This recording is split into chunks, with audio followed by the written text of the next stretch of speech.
A data overview of Woodland Middle School, presented to the faculty and staff by Natalie Jiles.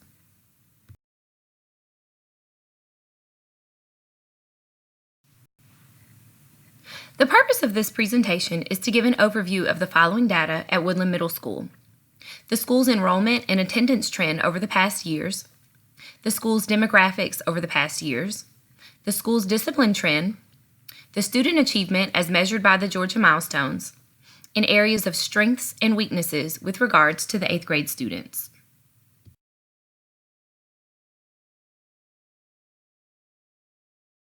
Why do we need data? Take a look at this clip before we divulge into Woodland Middle School's data. How do data help teachers? Teachers have access to more quality data about their students' performance than ever. This information, when combined with content knowledge, professional judgment, and quality training, can be used to improve outcomes for kids everywhere. Let's follow a teacher, Ms. Bullen, and one of her students, Joey, to find out how data help teachers and their students succeed.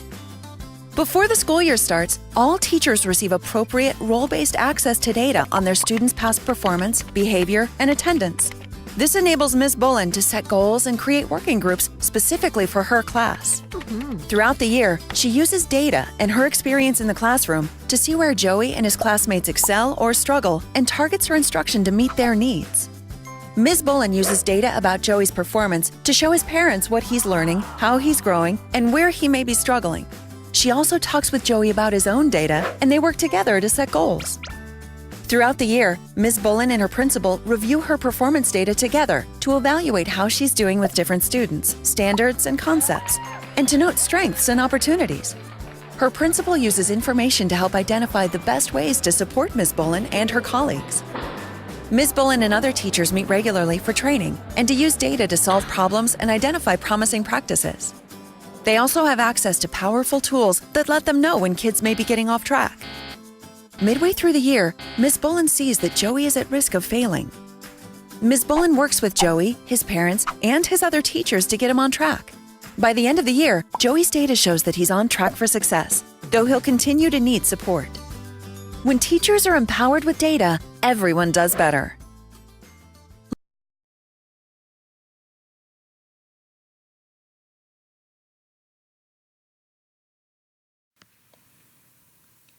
For each of the past 3 years, Woodland's enrollment has had nearly 1,100 students, with 95% of the population being African American.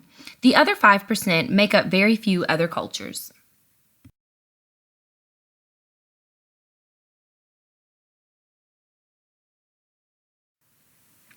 Student attendance is a constant area of concern at Woodland Middle School. During the 2015-2016 school year, the number of students with 6 to 10 absences increased, with 50% of the students having 6 or more absences.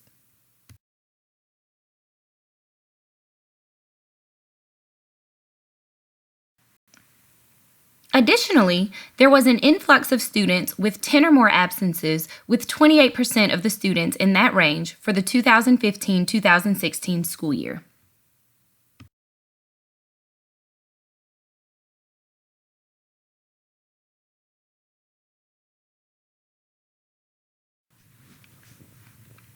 Woodland has an extremely high transiency rate based on the number of withdrawals per year.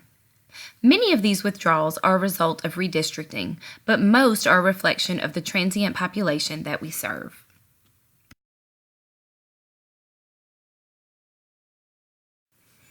Because of the constant student movement, it has been an obstacle to maintain a consistent school culture and sustain a high student achievement.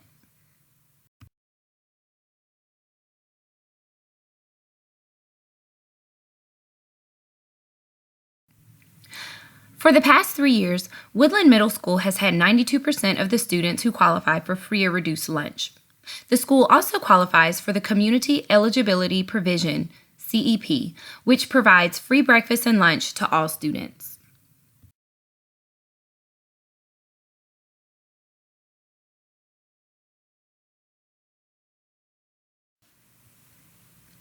From 2014 to 2015, Woodland saw a significant decrease in out-of-school suspensions.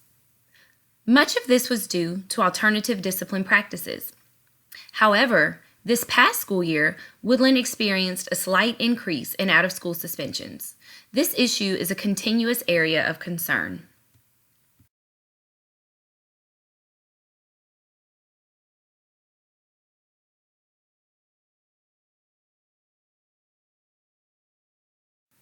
Now let's look at some student achievement data. Compared to 47.6% of the district's 8th graders and 39% of the state's 8th graders who scored proficient in the area of English language arts, only 21.5% of Woodland's 8th graders scored proficient on the Georgia milestones.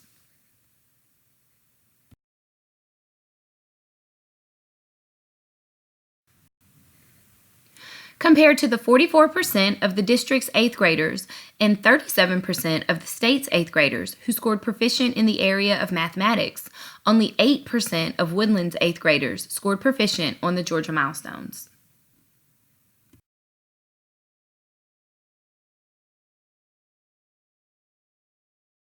Compared to the 36% of the district's 8th graders and 33% of the state's 8th graders who scored proficient in the area of social studies, only 5% of Woodland's 8th graders scored proficient on the Georgia milestones.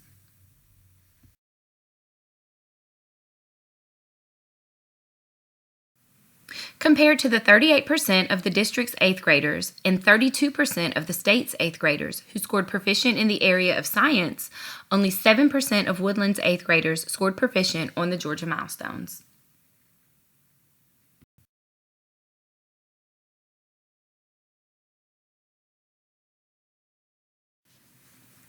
We can conclude that some of the strengths at Woodland Middle School are our alternative methods of discipline in efforts to keep down the out-of-school suspension rate. However, some of our weaknesses include standardized tests and attendance.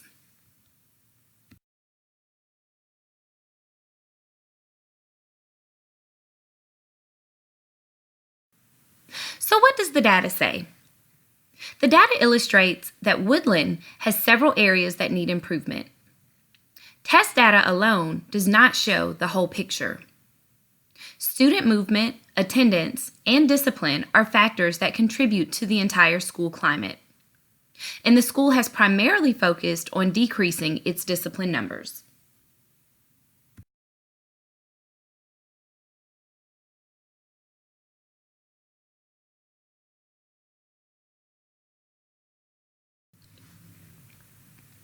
The data also suggests areas of weakness in student achievement on standardized tests.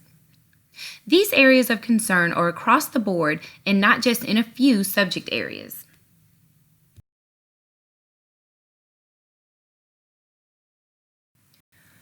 So Woodland Middle School faculty and staff, the question is, where do we go from here? Well, by identifying and supporting these high-risk students, the number of absences will decrease and student achievement will increase. Additionally, alternative discipline methods, including the RTI and PBIS programs, are being implemented to decrease the number of repeat suspensions.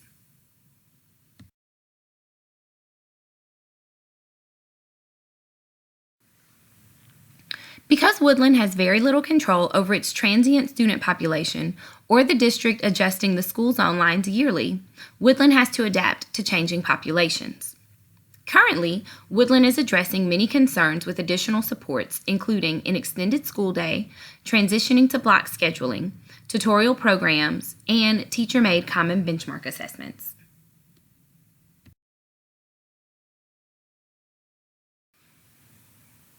At this time, I will address any questions or concerns that you may have.